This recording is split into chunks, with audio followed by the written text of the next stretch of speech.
Ya nos estamos acercando al final de esta temporada en donde hemos estado hablando acerca de la testificación, de cómo compartir a Jesús con otras personas y especialmente hacerlos amigos de Jesús y para eso, por supuesto, nuestros propios amigos. Con el desafío de haber vivido esta temporada, este trimestre, en medio de dificultades, en medio de una pandemia, una situación mundial, pero que eso no obstaculiza, al contrario, nos lleva a adaptar todos los métodos que hemos estado desarrollando para la testificación. Por lo tanto, el día de hoy vamos a estar hablando especialmente la parte medular. ¿Qué es lo que debemos testificar? ¿Qué es lo que debemos contar? Y es la historia de nuestro Señor Jesús, cómo ha impactado en nuestra historia, pero siempre considerando que Él es el centro de todo. Bienvenidos entonces a la lección número 11 de Lecciones de la Biblia.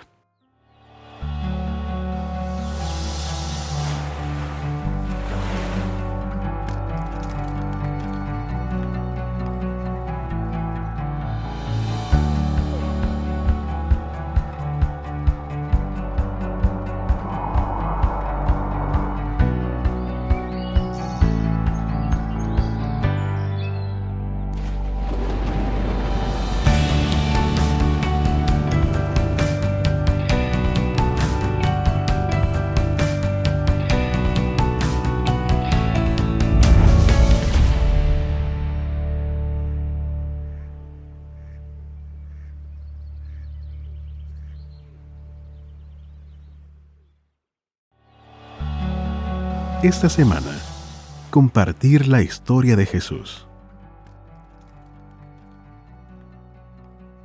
Estas cosas os he escrito a vosotros que creéis en el nombre del Hijo de Dios, para que sepáis que tenéis vida eterna y para que creáis en el nombre del Hijo de Dios. Primera de Juan, capítulo 5, versículo 13.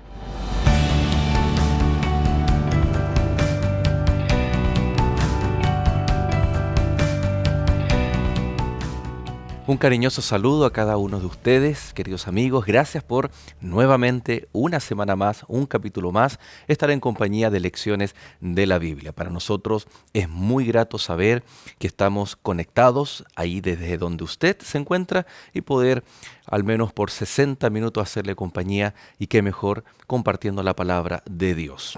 Y como cada lección, cada capítulo está conmigo el pastor Diego Medina. Pastor, bienvenido nuevamente. Gracias, Pastor Joel. Siempre es una alegría, es un privilegio poder acompañarle, poder acompañar también a nuestros amigos que nos están viendo ahí desde diferentes ciertos medios tecnológicos que nos permite estar también cerca de ellos. Así es. Hoy vamos a estar hablando algo que aparentemente, yo creo que vamos a reforzar una idea que hemos estado hablando durante toda esta temporada, que es que debemos compartir. Hemos hablado de los métodos, debemos ser amigables, debemos ocupar el método de Cristo, o más que ocupar debe ser nuestra esencia. Eh, pero vamos a enfatizar que, recuerdo una frase que usted mencionó, ¿no? No podemos dar algo que no tenemos, ¿no? ¿Y qué es lo que debemos dar? ¿Qué debemos testificar? Es a Cristo Jesús.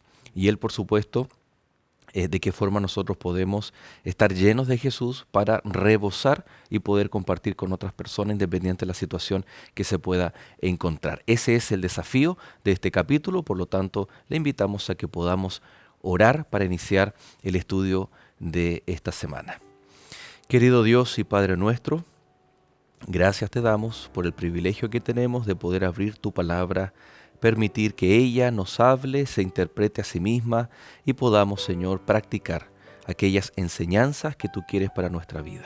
Bendice especialmente a nuestros amigos, sus seres amados, protégeles, cuídales y que el estudiar tu palabra sea de gran bendición para tomar aquellas decisiones que nos conduzcan a la vida eterna.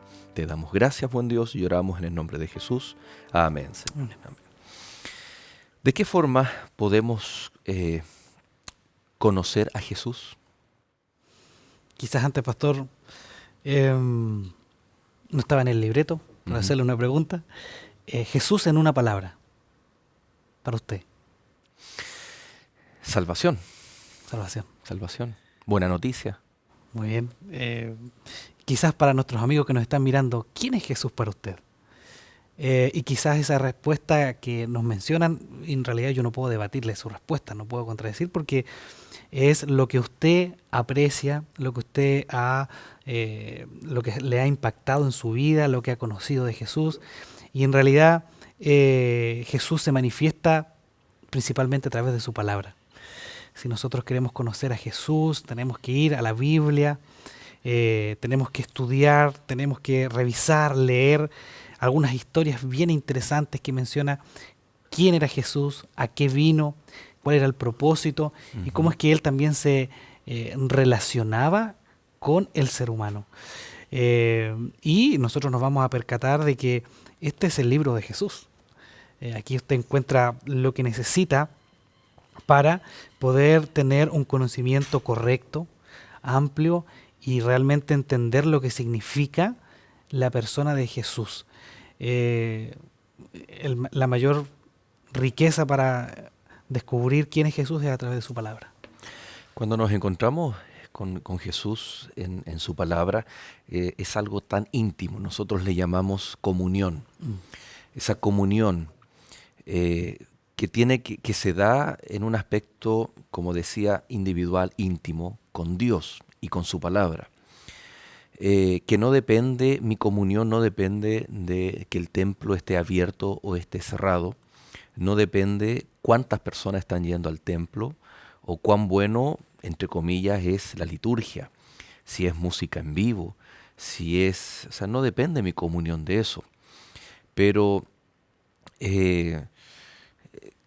¿cómo pasa de lo íntimo ahora a lo público? Porque si hablamos de compartir, de testificar, se tiene que ver de qué forma esa intimidad que aparentemente nadie ve. Algunos tal vez tenemos un lugar, un cuarto especial para entrar a solas con Dios y nuestra familia tal vez está en otros lugares haciendo su culto, en otras actividades. Incluso ni la familia ve aparentemente este relacionamiento en comunión con la Biblia, con Dios a través de su Escritura. ¿En qué momento se hace público esto? Y tiene que ver mucho, pastor, con la importancia que tiene Jesús en mi vida.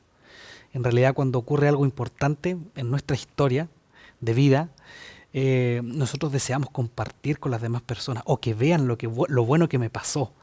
Es algo inherente al ser humano, querer demostrar muchas veces cómo estamos, o es más, muchas veces intentamos ocultar algunas cosas que no queremos que los otros vean, pero a la larga, pastor, siempre van a haber algunos indicadores de mi comportamiento, de mi actitud, que van a reflejar aquello que yo estoy sintiendo. Es importante saber quién es Jesús en nuestra vida. Y en realidad la vida del cristiano, por más paradójico que suene, no puede estar sin Cristo. Cristo es el personaje principal. Incluso una vida religiosa sin Jesús es vana.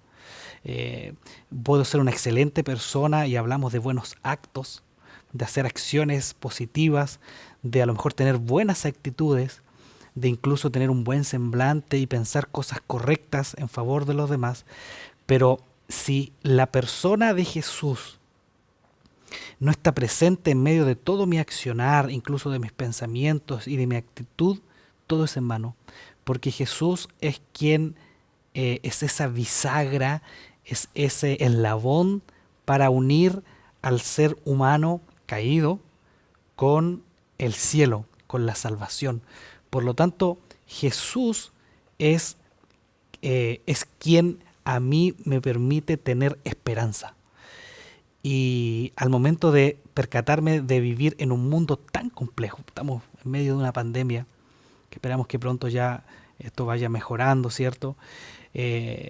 Vemos mucha violencia, vemos injusticia por doquier, vemos catástrofes naturales y en realidad cuando uno se enfrenta a las noticias o al mundo, nos dan muchas ganas de seguir viviendo. Sin embargo, cuando yo entiendo y voy a la Biblia y me percato de lo que Jesús me ofrece, sin que yo lo merezca, Jesús viene y dice, mira, esto está así, pero yo puedo solucionarlo. Bueno, ¿qué tengo que hacer? tú tienes que aceptarme y déjame ser parte real, viva en tu vida. Y es cuando Jesús, a través de la comunión, pasando tiempo, ir pidiendo sus consejos, ir pidiendo su dirección, se va haciendo algo tan importante, tan relevante, tan esperanzador, que a mis seres amados y con quien yo me tope, de manera inherente voy a contarle a otros. Vemos cuando Jesús se encontraba con personas aquí en la Biblia, ellos no podían guardarse esto, tenía que decir, oye, mira lo que hizo él, mira lo que me hizo. Yo era así, y creo que vamos a verlo más adelante, yo era de una manera, y después de tener un encuentro con él, ahora, mira lo que pasó. Y eso es lo que nosotros debemos, tiene que haber un antes y un después, pastor. Muchas veces nos piden como pastores tomar un tema, el cual requiere cierta preparación, y recurrimos a los libros, recurrimos tal vez a grandes autores teólogos, por supuesto recurrimos a la Biblia como primera fuente, el Espíritu Profecía, o también que es muy valioso, los escritos de la escritora Elena de White, y comenzamos a elaborar toda una exposición teológica. Puede ser de Cristo, de cristología, la naturaleza de Cristo, de la segunda venida, etcétera, ¿no? O sea que la verdad que todo lo que podamos preparar tiene que ser cristocéntrico. Ese es un aspecto muy importante también para el enriquecimiento de la iglesia. Pero por otro lado, tenemos lo que usted acaba de mencionar, pastor, que es la testificación, el contar a otros aquellas experiencias que hemos vivido con Cristo. Creo que nosotros debemos siempre caminar por el equilibrio saludable de tomar ambos aspectos, fusionarlos y nunca dejar que solo la teoría norme nuestra teología o nuestra práctica, ¿no? Y tampoco que solamente la experiencia sea la que norme nuestra religión, nuestra práctica. Cuando estudiábamos la temporada pasada, ¿no?, los estilos de interpretación o cómo va afectando la interpretación bíblica en la práctica religiosa, veíamos aquello, ¿no? Entonces tiene que haber un equilibrio también en la testificación. O sea, si solo tomamos la testificación, tiene que estar fundamentada en un porqué, ¿no? ¿Por qué me ocurrió esto? O sea, hay una experiencia, hay un antes y un después. Después uno dice, ¿por qué ocurrió esto? Y Pablo es extraordinario en la carta a los Romanos, ¿no? Cuando él habla de que hay situaciones humanas que no podemos resolver. Somos todos pecadores, estamos todos condenados, pero luego él explica la salvación, el perdón por gracia, y de un plano de algo teológico, una exposición teológica, luego él da ejemplos de cosas prácticas. Yo creo que de la misma forma debiera ser nuestro testimonio, con una razón del porqué, con un entender por qué es el perdón de Dios, cómo opera, cómo actúa. Hay ejemplos que hemos estudiado durante esta temporada de Cristo Jesús, y luego vamos contando también nuestra propia experiencia. Y esa experiencia no queda en un ámbito solamente sensacionalista, en un ámbito es que es tu apreciación, es que tú lo sentiste de esa manera, y la otra persona que está escuchando tiene todo el derecho de ser escéptico, de no creer, porque es tan subjetivo lo que tú has vivido. En cambio, cuando le agregamos el fundamento, que es Cristo Jesús a través de su palabra, entonces queda con un fundamento firme nuestra testificación. Sí, qué importante lo que usted dice, pastor, porque la experiencia de alguna otra manera está normada, si lo podemos mencionar de esa manera, o tiene barreras, o tiene un camino que está trazado por la palabra. Y mientras usted conversaba, recuerdo una experiencia. Yo estaba estudiando la Biblia con una dama, y empezamos a estudiar y avanzamos en la lección de la Biblia, y en un momento me dice así, pastor, me dice, yo quiero contarle algo que estoy viviendo hace mucho tiempo. Cuénteme, le dije. Yo perdí una hija cuando ella tenía 22 años. Pero ¿sabe? Ella viene todos los viernes a las 1 de la tarde a conversar conmigo aquí en la casa. Y me cuenta que está bien, recordamos cosas del pasado y eso me da esperanza. Me dijo, yo agradezco mucho a Dios por eso. Y quizás aquí un escenario bien interesante porque la Biblia menciona que eso no es posible, no es de Dios. Porque la persona cuando muere, ¿cierto? La Biblia dice que está ahí descansando, hasta su memoria es puesta en olvido. Es una buena instancia para testificar. Y yo tuve la tentación, por decirlo de alguna manera, de abrir la Biblia y decirle, oiga, la Biblia dice que eso no es correcto. La Biblia dice que eso no puede, que la persona o quien está ahí con usted no es su hija. Pero si de buenas a primeras yo le decía, mire, ¿sabe qué, señora, dama? Ella no es su hija y la Biblia también da una explicación a eso y es esto, probablemente ella... Se haya cerrado la puerta de la oportunidad. Y me despide de su casa. Uh-huh. Sin embargo, fue interesante que yo la escuché y en la medida que fuimos estudiando la Biblia, ella misma se fue dando cuenta de que la persona o quien estaba ahí con ella diciendo ser su hija no era su hija. Y cuando ella comprendió, fue interesante porque yo estuve acompañándola por varios meses en el estudio y cuando ella lo entendió, que no fue fácil, fue muy complejo para ella, eso le daba esperanza a vivir, pero ella cuando entendió que su Biblia, no una Biblia que alguien le trajo, su Biblia, la que siempre había tenido, decía que eso no era divino, y cuando ella lo aceptó, pasó algo muy interesante. Nunca más vino a verla ese personaje. Y claro, ella suelta una esperanza falsa, pero abraza una esperanza aún mayor. Por supuesto. La realidad de ahora volver a ver a su hija cuando Cristo venga, ¿no? Entonces, muchas personas se aferran a estas manifestaciones y el enemigo se aprovecha porque conoce nuestro anhelo, nuestro apego afectivo a aquellas personas que bajan al descanso. Interesante ejemplo, comentábamos también capítulos atrás que por más que tengamos la verdad o la Biblia sea la verdad, no puede estar alejada del amor.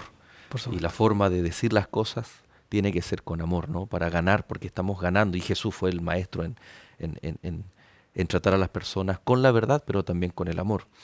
Estoy pensando, pastor, en Saulo de Tarso, que él tenía todo el conocimiento bíblico, el conocimiento extraordinario que tenía ahí a los pies de Gamaliel, de la escuela religiosa que existía en aquella época, pero no fue ese conocimiento lo que a él lo convirtió.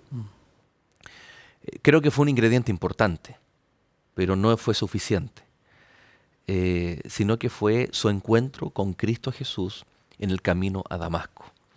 Creo que se complementan, no excluyen, no significa, la teología no sirve solamente el encuentro con Cristo. No. Yo creo que es clara la Biblia cuando en el libro de Hechos Saulo pregunta, ¿quién eres tú, Señor? Eso denota un reconocimiento de algo previo. Yo a ti te conozco, pero no he querido reconocerte. Te conozco tal vez a través del estudio teológico. Pero lo que había estado faltando era ese encuentro personal. Entonces, vamos a ver en Efesios capítulo 2, pastor, antes o después, digo, que volvamos de la pausa, vamos a ver cuál es la diferencia entre el antes y el después en nuestras vidas. En nuestras vidas, ¿será la teología? ¿Será tal vez una experiencia eclesiástica? ¿Será o tal como Pablo o tal como ahí en Efesios se representa? ¿Dónde está el punto donde podemos decir mi vida tiene un antes y un después? Y de la misma forma, tal vez en usted, tal vez su vida ya tiene un antes y un después. O usted desea en su corazón que pueda haber un quiebre, una marca y decir, esto era mi vida antes, pero ahora yo quiero una nueva vida. Vamos a ver de qué se trata esta nueva vida en la palabra de Dios. Ya regresamos.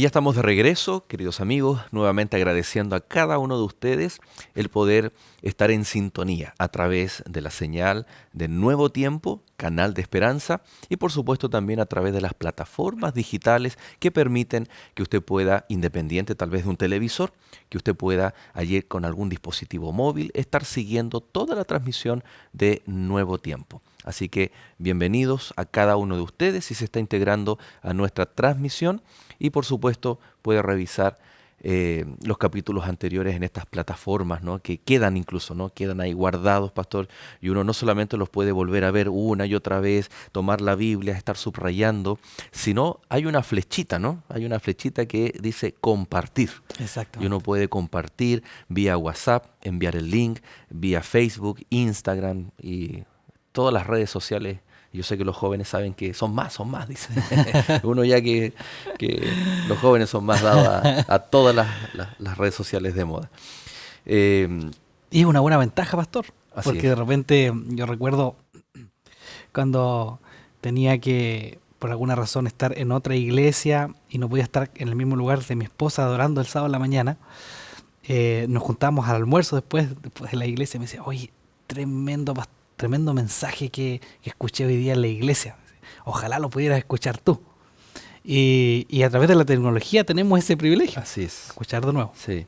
No, y nunca la tecnología va a reemplazar a lo clásico, ¿no? Es cierto.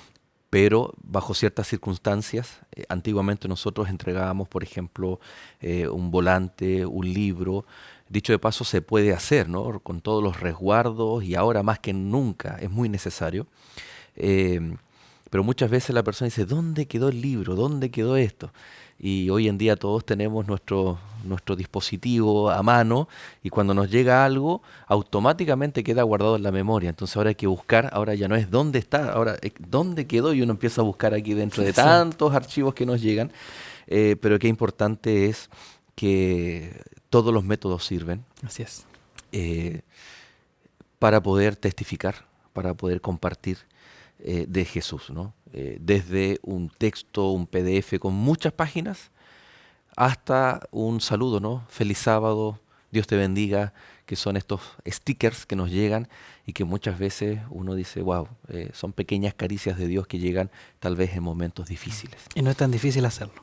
Exacto, ¿no? Bueno, ahí pidámosle a los jóvenes, a los hijos, Sí. que nos ayuden a aprender todas esas tecnologías.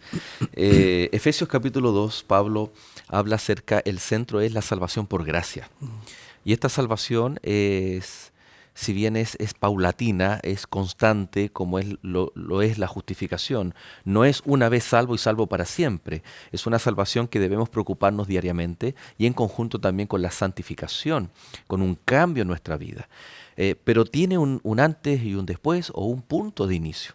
Y dice ahí el capítulo 2 de Efesios, Él os dio vida a vosotros cuando estabais muertos en vuestros delitos y pecados, en los cuales anduvisteis en otro tiempo siguiendo las corrientes de este mundo, conforme al príncipe de las potestades del aire, el espíritu que ahora opera en los hijos de desobediencia. Acá dice que hay un antes y un después. En otro tiempo andábamos de cierta manera, y ahora se espera que no se ande de esa manera. Andar muerto en delitos y pecados, siguiendo las corrientes de este mundo, del príncipe de Satanás. Yo creo que a nadie le gusta darse cuenta o saber que está en esta condición, pero es la realidad, ¿no? Sí. Y sabe, pastor, de repente no nos damos cuenta. Y es como el enemigo de Dios va trabajando de una manera muchas veces directo, pero también muchas veces él es indirecto para trabajar. Pero así como Dios vino a buscar y a salvar lo que se estaba perdiendo, él se esfuerza por perder a las personas. Y él va trabajando a través de diferentes medios. Y la escritora adventista Elena de White dice que él va minando la ciudadela del alma, la mente, las avenidas del alma, cómo percibimos las cosas, que vemos, que escuchamos, que incluso que comemos. Y de manera a lo mejor minuciosa, él va colocando ciertas bombas, si podemos decirlo de alguna manera, y nosotros creemos y decimos, oye, si esto no es tan malo, una vez o dos veces después, pero no nos vamos dando cuenta cómo Él va atrapándonos con diferentes situaciones el punto clave es sí cuando a través del Espíritu Santo nos percatamos que estamos en una condición compleja, nos percatamos que necesitamos algo más, nos damos cuenta y entendemos que no podemos por nosotros mismos. En el verso 3 Pablo dice, entre ellos vivíamos también todos nosotros en otro tiempo, porque podemos tender a clasificar o jerarquizar, o si bien digo clasificar, acciones, actitudes. Decir, no, este está perdido, este está condenado por lo que está haciendo, viendo que tal vez su acto es muy ofensivo para Dios, pero no nos olvidemos que todos los pecados, toda nuestra naturaleza y los actos pecaminosos obedecen a lo mismo. No hay pecados blancos y pecados negros. Y podemos correr ese riesgo de mirar a otros. Y Pablo aquí está diciendo, cuidado, porque todos nosotros estábamos en esta situación. Es como la situación cuando tenemos un billete falso y lo portamos en la billetera, en nuestra cartera, en el bolsillo. Y el tener ese dinero, vamos a pensar en el billete más grande que exista en cada uno de nuestros países, nos hace tener una seguridad, una cierta alegría. Voy caminando por la calle y uno piensa, ¿qué puedo comprar? ¿No? Estoy exagerando el ejemplo, ¿no? Para que se entienda. Pero llega un momento puntual en donde, por lo general, un cajero, una cajera, me dice, lo somete a una prueba, un test rápido, me dice, señor, este billete es falso, tome, se lo devuelvo. Algunos lo requisan, ¿no? Y viene primero una sensación de que no nos gusta haber estado engañados. No nos gusta, viene una decepción, viene el darnos cuenta de la situación en la cual estábamos anteriormente. Apocalipsis 12 dice que Satanás engaña al mundo entero. Acusa a nuestros hermanos y engaña al mundo entero. Pero cuando uno se pone a pensar, los engañados, que podemos estar también en ese grupo, todos los engañados viven aparentemente feliz, viven aparentemente normal, pero sin darse cuenta de esta realidad que Pablo nos está mostrando en Efesios cuando dice que estar engañados significa estar muerto. Estar muerto espiritualmente, en delitos, en pecados, siguiendo corrientes que nos lleva la corriente de este mundo. Por lo tanto, viene la palabra de Dios, viene la obra del Espíritu Santo para decirnos, hey, esta vida no te va a llevar a ningún lado. Esta vida te va a llevar a un lado, ¿no? Que es a la perdición. Pero es necesario aceptar la gracia de Cristo Jesús para tener una nueva vida. Y ese es el punto en donde opera el Espíritu Santo, la palabra de Dios, tal vez la testificación de un tercero, de un hermano de iglesia que esté también involucrado en toda esta obra celestial, para que una persona diga, yo acepto a Jesús y ahora tiene una nueva vida en Cristo Jesús. Sí. Y es muy importante lo que usted dice recién, porque no es una opción Jesús. No es una opción. Yo debo entender que la Biblia a mí me dice de que más que actos malos o buenos que de vez en cuando hago o dejo de hacer, yo llevo consigo una condición. Soy pecador. No hay justo, ni aun uno, dice la Biblia. Por tanto, todos pecaron, todos están destituidos de la gloria de Dios. Y cuando uno se mira al espejo, o cuando uno entiende esta realidad, dice, oye, estoy perdido. O sea, esta es mi condición. Y a lo mejor por ahí he escuchado yo a muchas personas dicen, y hay comparaciones, ¿cierto? Dicen, incluso gente que no asiste a una iglesia o vive su religión a su manera, dice, oye, yo soy bueno, no le hago mal a nadie, hago obras caritativas, de vez en cuando ayudo acá, Cuando se requiere, el país necesita algún recurso, yo voy y dono en el banco para una cuenta específica. Y cuando hay alguien, mi vecino está sufriendo, voy y le llevo lo que necesita, lo llevo al médico, compro sus medicamentos. Pero no necesito una iglesia, porque más encima a esa iglesia va tal persona. Y para ser como él, mejor me quedo aquí en la casa. Imagínate, yo voy a llegar a ser como él. No. Yo quiero estar acá. Pero olvidamos de que todos nosotros estamos en una condición en donde somos pecadores, y la iglesia no es un lugar donde usted va a entrar y va a encontrar a gente santificada, perfecta, purificada. Es un hospital de gente que ha reconocido su condición y dice, oye, no tengo otra alternativa. Por más que yo haga cosas buenas o deje de hacer lo malo, siempre, y esto es bonito, ¿sí? Siempre voy a necesitar de Jesús. Por eso es que Jesús, y por eso es que la historia de Jesús es tan trascendental, trasciende cultura, trasciende raza, trasciende género, trasciende edad. O sea, Jesús es la persona, o es quien a mí me entrega una opción. O sea, sin Jesús no tengo opción. Pero Dios, dice el verso 4, ¿no? Complementando lo que usted menciona, que es rico en misericordia por su gran amor con que nos amó. O sea, ahí está la base de todo, el amor de Dios para con nosotros. Aún estando nosotros muertos en pecados, nos dio vida juntamente con Cristo. Por gracia sois salvos. Juntamente con Él nos resucitó y asimismo nos hizo sentar en los lugares celestiales con Cristo Jesús. Qué importante es este antes y después. Y depende de Cristo Jesús, de nuestra decisión para con Cristo Jesús.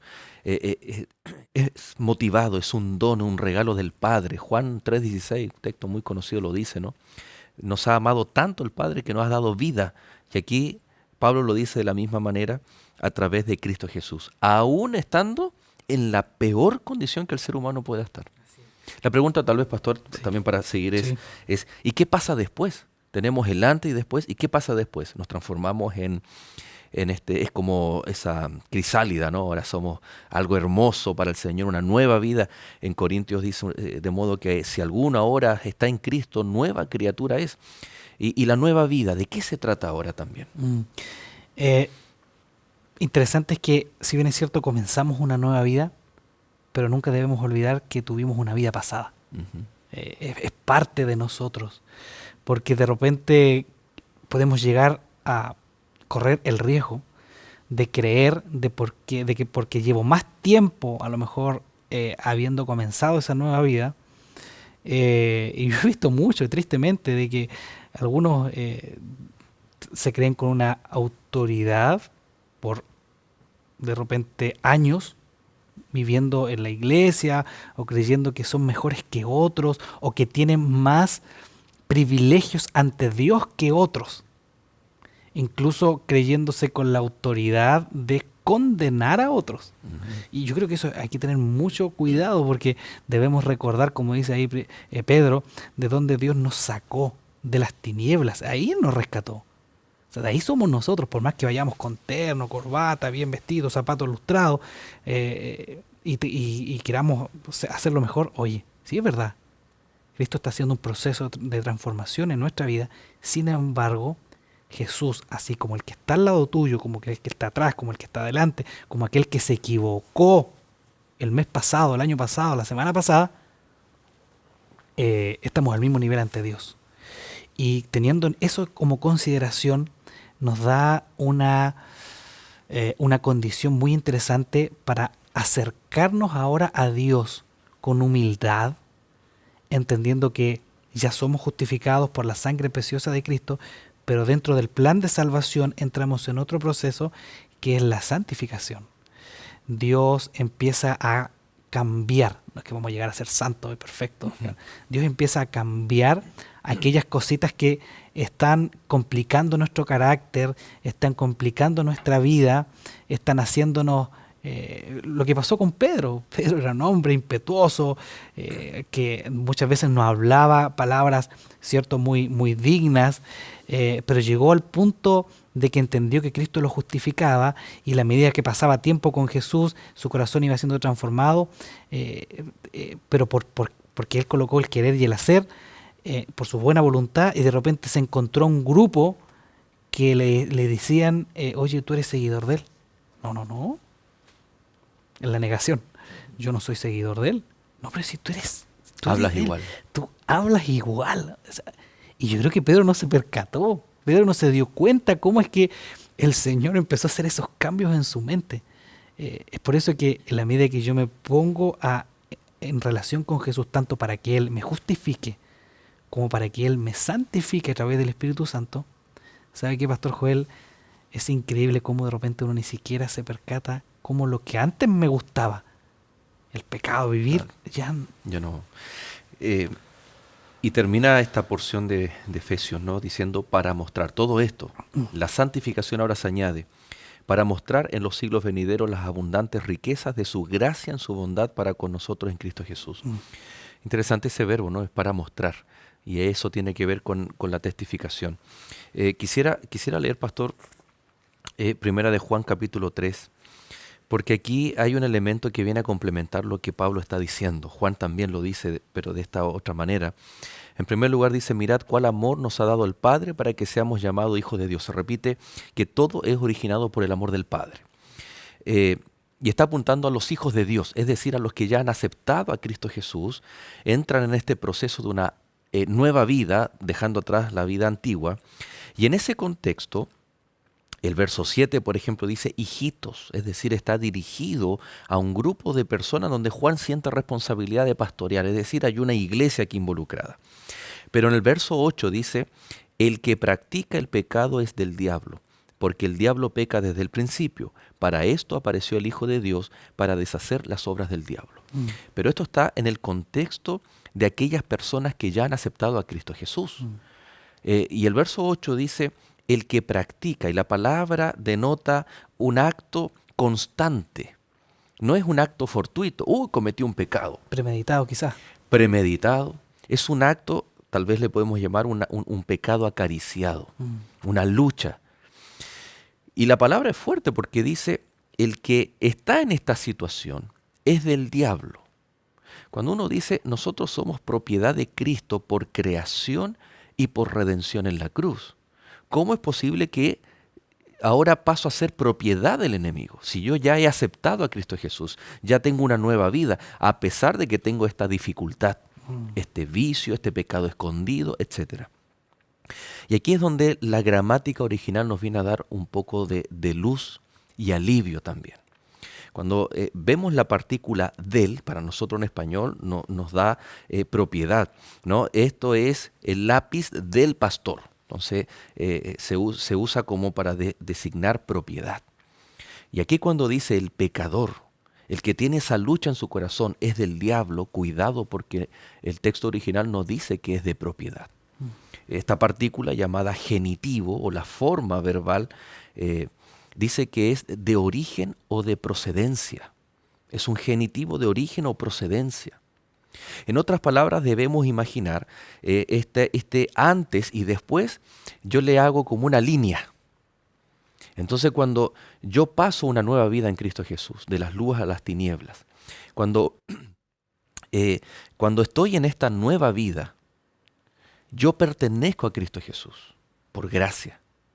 Pero tal vez porque tengo esta lucha, este pecado acariciado, yo me pongo en el terreno del enemigo, aún siendo de Cristo, pero me pongo en el terreno del enemigo, voluntariamente o inconscientemente. Me pongo en el terreno del enemigo. Y por eso Juan dice, aquel que está en esa situación está en el terreno del enemigo, pero sigue perteneciendo a Cristo.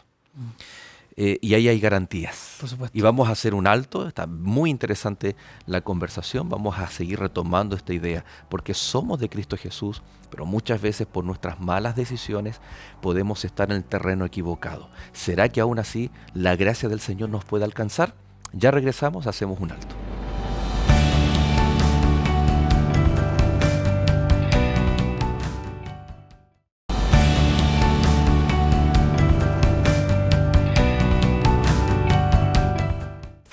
estudiado las enseñanzas del apóstol Pablo o si tienes un conocimiento de ellas y deseas profundizarla, aquí tenemos un excelente material para ti.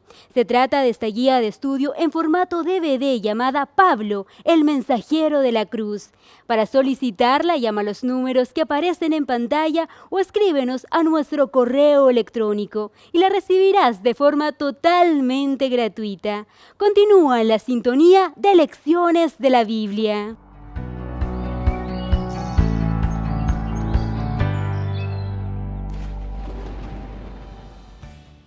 Y ya estamos de regreso. Muchas gracias, amigos. Usted, a modo de gratitud, Nuevo Tiempo tiene estos lindos materiales que acaba de ver. Queremos agradecer, retribuir su compañía, su fidelidad, semana tras semana. Por supuesto, entregando para ustedes este hermoso material que Escuela Bíblica ha preparado para ustedes de forma completamente gratuita. Y ya están adaptadas las plataformas para que en esta situación usted pueda seguir los estudios bíblicos de Escuela Bíblica a través de plataformas digitales, grupos, ya sea de Zoom, de WhatsApp. Póngase en contacto con nosotros y vamos a indicarle la región, la ciudad, el país al cual usted pertenece, de qué forma puede estudiar la Biblia de forma online, ¿ya? Para que así pueda recibir el material y reforzarlo también con amigos que también, como usted, sienten esa necesidad. Y pastor, estamos hablando de un tema muy especial, hablando de necesidad. Decíamos ahí que Juan, y enfatiza Juan con mucho cariño, uno piensa o uno imagina, ¿no?, en las palabras escritas ahí del capítulo 3 de 1 Juan, mucho amor, mucho cariño, mucho tacto para decir, cuidado, que nosotros muchas veces podemos ponernos en el terreno del enemigo. Y el verso 8 decía eso, ¿no? El que practica el pecado es del diablo o está en el terreno del diablo, porque el diablo peca desde el principio. Pero, gracias a Dios, el verso no termina allí, ¿no? Y dice, para esto apareció el Hijo de Dios, para deshacer las obras del diablo. Para esto, la gracia de Cristo, si nosotros clamamos el socorro, Él nos vuelve a su terreno, nos vuelve a esa luz admirable. Todo aquel, continúa Juan, dice, todo aquel que es nacido de Dios no practica el pecado. Cuidado, alguien puede decir, yo nací a través del bautismo, yo nací a una nueva vida, pero sigo cometiendo pecados. Recordemos que Juan está hablando de aquellos pecados, aquella tendencia pecaminosa, aquellos pecados acariciados, premeditados, y luego dice, porque la simiente de Dios permanece en él y no puede pecar o no puede tener estos pecados a conciencia. Indudablemente por nuestra naturaleza vamos a seguir teniendo acciones pecaminosas, pensamientos pecaminosos, pero son distintos aquellos que alimentan nuestro placer, que sabemos. Pablo lo dice, ¿no?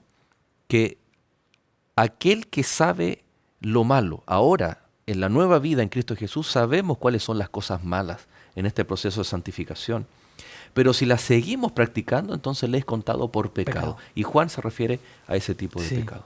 Y tenemos que tener mucho cuidado, Pastor Joel, en el hacer de que el pecado sea algo normal, sea una práctica normalizada en nuestra vida y pensar o creer de que es algo normal. Y lo que permite o lo que quiere realmente determinar el enemigo de Dios es que la práctica del pecado o el pecado que usted tenga y que usted está luchando sea algo inherente a su vida, o sea, es parte de mí, no lo puedo dejar.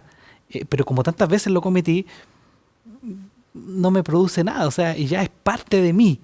Ahora, es interesante la obra del Espíritu Santo, y en este momento tengo algo en el ojo, no sé qué será, literalmente, y me está molestando, me molesta el ojo. Cuando uno permite que el Espíritu Santo entre en la vida, el Espíritu Santo, así como nuestro sistema nervioso nos va permitiendo... Claro, acusa. Nos va acusando cuando estamos algo en una estufa y la tocamos y nos quemamos, o hace mucho frío, o en este momento yo estoy sintiendo algo ahí, es porque hay algo que algo está molestando, algo no está andando bien y yo tengo que parar un poquito y revisar. Cuán importante es, comenzábamos este capítulo hablando de la importancia de conocer a Jesús a través de las Escrituras para poder contarlo a otras personas, y ahí encontramos muchos títulos de Jesús, ¿no? Las personas pueden googlear títulos para Jesús, y son muchos, tanto en el Antiguo Testamento como en el Nuevo. me llama la atención y me gusta mucho cuando la figura de redentor, cuando el Señor ocupa este título, cuando saca a Israel de Egipto. Él es nuestro redentor en la cruz, es nuestro Mesías, Salvador, príncipe de paz, sol de justicia, y que tal vez teóricamente podemos explicarlo con ejemplos y todo, pero aquí está el desafío. Cuando hablamos de testificar contando la historia de Jesús, ahora tal vez el desafío es, ¿cómo yo puedo testificar de Jesús y de sus títulos o funciones? Jesús como intercesor, Jesús como mi rey, Jesús como, ya decíamos, redentor, sol de justicia, príncipe de paz, cordero, ofrenda, aquel que viene a buscarme. O sea, es un tremendo desafío cuando hablamos de testificar de Jesús, no es solamente de su carácter, que dicho de paso es una gran misión, una gran tarea, sino también de sus funciones. Ese es el desafío que tenemos, ¿no? Así es. Y hace un poquito atrás leíamos lo que decía 1 Juan 3, las expresiones que utilizaba Jesús, o más bien aquí, ¿cierto? El apóstol Juan, a hablar de mirad con cuál amor nos ha dado el Padre para ser llamados hijos. Ujú. Nos trata de amados, nos trata de hijitos. Y qué importante es acerca de esas funciones, lo que también me dice Primera de Juan, el capítulo 2, y que nos trae también esperanza, y a lo mejor otro título de Jesús que es, si usted me pregunta utilizando este término, espectacular. Porque dice, Primera de Juan, capítulo 2, verso 1, dice, hijitos míos. Un título bien interesante. Estas cosas os escribo para que no pequéis. Es decir, Dios desea que no pequemos. El pecado nos separa del cielo. Sin embargo, dice, pero si alguno ha pecado, tranquilo, dice, abogado tenemos para con el Padre, a Jesucristo, el justo. Y es interesante que en la medida cuando nosotros pecamos y ese pecado nos molesta, ¿a dónde recurro? Tenemos un abogado. ¿Sabes, pastor? Cuando alguien nos pregunta por alguna terapeuta, ya que nuestro hijo mayor, él siempre semanalmente tiene terapias ocupacional, y alguien nos pregunta, ¿conoce usted alguna terapeuta buena en Chillán, en la ciudad? Y nosotros decimos, tenemos la mejor, le recomendamos la mejor. Y claro, recomendamos la de nuestro hijo. Pero si usted me pregunta, ¿y cuántas ha probado o a cuántas ha asistido? A ninguna otra. Porque esta recomendación viene por el trato que ella tiene y los resultados que vemos de las terapias de nuestro hijo. Por lo tanto, cuando nosotros estamos con este abogado que menciona Juan, si no lo he experimentado, ¿cómo voy a recomendarlo a otras personas? Otro título u otra función más que título, Hebreos 10, 19 en adelante, Pablo dice, así que hermanos, tenemos libertad para entrar en el lugar santísimo por la sangre de Jesucristo. O sea, Cristo como nuestro sumo sacerdote e intercesor, por el camino nuevo y vivo que Él nos abrió a través del velo, esto es, de su carne. Es decir, si yo puedo tener un concepto teológico acerca de incluso la carta a los hebreos, del santuario celestial, del ministerio de Cristo en el santuario, etc. Pero si yo no experimento la intercesión, el perdón que viene del cielo, de este oficio maravilloso en el santuario celestial, de nuestro sumo sacerdote, ¿cómo entonces voy a recomendar a otros al mejor y al mayor de todos los intercesores, el único intercesor?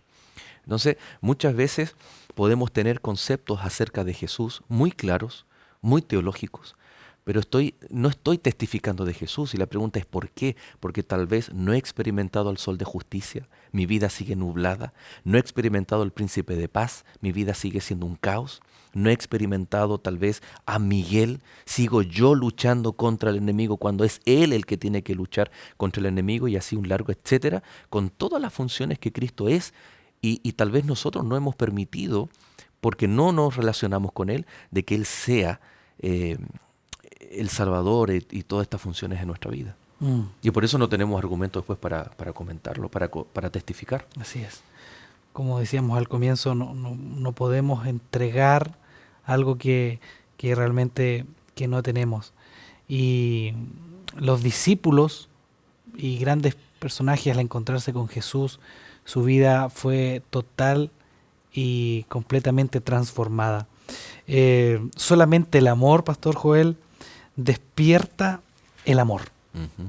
En la medida que Jesús haga una obra de amor en el corazón y yo permita que Él la haga, mi respuesta va a devolverse en un amor genuino. Bueno, ¿y qué le parece? Me gustaría que terminemos ahí en 1 Corintios 15:3, ¿no? Todo el contexto, los 2 versos previos, interesante, motivamos a nuestros hermanos que lo puedan leer, a nuestros amigos, pero el verso 3 dice, primeramente, os he enseñado, os he testificado lo que asimismo recibí, que Cristo murió por nuestros pecados conforme a las Escrituras. Pablo aquí está resumiendo todo, ¿no? Él dice, primero yo recibí, yo tuve un encuentro con Cristo, una experiencia real. Aprendí de Él a través de las Escrituras, tuve una experiencia real con Cristo y eso es lo que yo ahora les comunico tanto a la iglesia, pero también a aquellas personas que no eran de la iglesia. Y está de más hablar y comentar cómo Pablo iba ganando personas para el reino de los cielos. Y luego él dice, pero es un Cristo que murió, que resucitó y que está... Mi fundamento de mi testimonio está en la Escritura. Pablo resume perfectamente la lección del capítulo de hoy, pastor. Así es. Quizás falta en nuestra vida un encuentro real con Jesús, un encuentro certero, un encuentro que transforme nuestra vida. Y desde ese encuentro yo puedo ahora compartir con otros del encuentro. Pero si yo no me he encontrado con Jesús, ¿qué voy a compartir? ¿Solo teoría? ¿Solo un versículo? Ahora bien, puede ser que estamos hablando a personas que a lo mejor todavía no se entregan a Jesús, que aún no han decidido que Jesús sea el centro de su vida para que pueda transformarles. Este es el momento para que usted y yo podamos decir de una vez por todas, Jesús, ya no eres una opción para mí. Señor, tú eres indispensable en mi vida. Señor, yo sin ti no puedo vivir.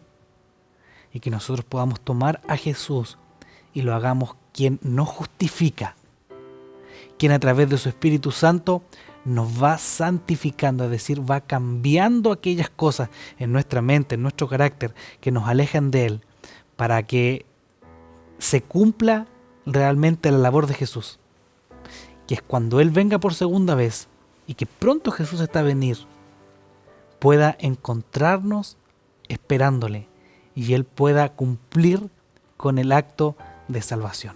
Es por eso que les invito a que inclinemos nuestro rostro y vamos a orar. Querido Dios, gracias por darnos a Jesús. Y ahora, Señor, permite que nuestra mente pueda atesorarlo en nuestro corazón y no soltarlo, para que pronto nos podamos encontrar para vivir eternamente contigo. En el nombre, sobre todo nombre, en el nombre de Jesús oramos. Amén. Amén.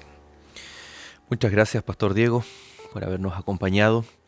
Y queridos amigos, queremos invitar a cada uno de ustedes para que nos volvamos a reencontrar en el próximo capítulo, que va a ser tan valioso como este. Hemos hablado acerca de la importancia de testificar acerca de Jesús, pero hay un mensaje cristocéntrico especial para el tiempo final, el tiempo que tú y yo estamos viviendo. Por lo tanto, te esperamos en el próximo capítulo de Lecciones de la Biblia. Nosotros nos despedimos y permanece en compañía de Nuevo Tiempo, el canal de Esperanza.